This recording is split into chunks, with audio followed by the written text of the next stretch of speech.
At dahil nga matagal na akong hindi nakakasakay ng MRT, kaya naman hindi na ako confident sumakay mag-isa. Buti na lang kasama ko si Ate Nelly kaya trinay naming mag-MRT na lamang.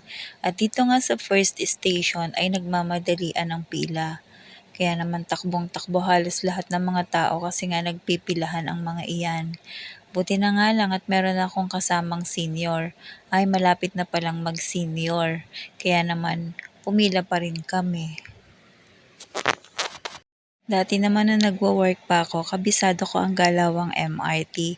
Lahat halos ng station, kabisado ko. Dalawa pong Ayala. Dalawa. Ayan, kailangan natin munang bumili ng card o ticket para itatap para tayo makapasok. Noon kasi card lang din ang ginagamit niyan. So ngayon iba na. Upgraded na eh. At dito nga natin itatap ang ating card para tayo makapasok. Sakto naman nga na naghihintay na ang train kaya naman takbong-takbo si Ate Nelly, muntik na akong iwanan. Ang bilis talagang tumakbo ng malapit na mag-senior. Isa pang advantage ng malapit na mag-senior, pauupuin ka. O, diba?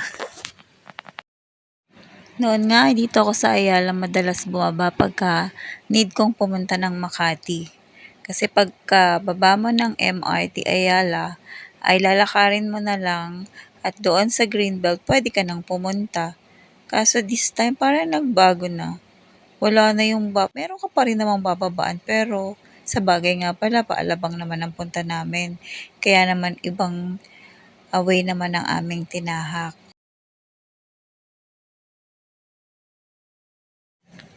O diba, hindi naman talaga lahat perfect. Kita mo nga siya, malamang naman ilang beses na siya sumasakay ng MRT.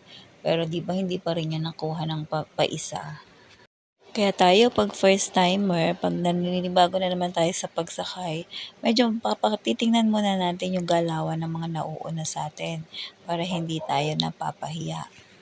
Kaya naman ngayon, kaya ko na uling sumakay ng MRT, ng confident na ako. Dahil naman nga maaga kaming gumising ni Ate Nelly dahil nagsimbang gabi kami. Kaya naman naglugaw rin kami kanina bago kami umalis ng bahay. Pero this time nagutom na rin kami kasi anong oras na rin. Kaya bago kami pumunta sa aming pupuntahan ay dumaan muna kami dito sa Tinapayan. So namili kami ng mga tinapay na gusto namin kainin habang nasa bus na lang kami. Hindi na namin kinain dito sa loob kasi nga may hinahabol din kaming oras sa pupuntahan namin. Kaya naman ito ang aming pinili pero in fairness ang sasarap ng tinapay nila. Yan yung medyo matamis. Water. Water na lang. Bread. Yan, parang mas gusto ko to. Anong palaman nito? Ano ito? Ano lang yun mo?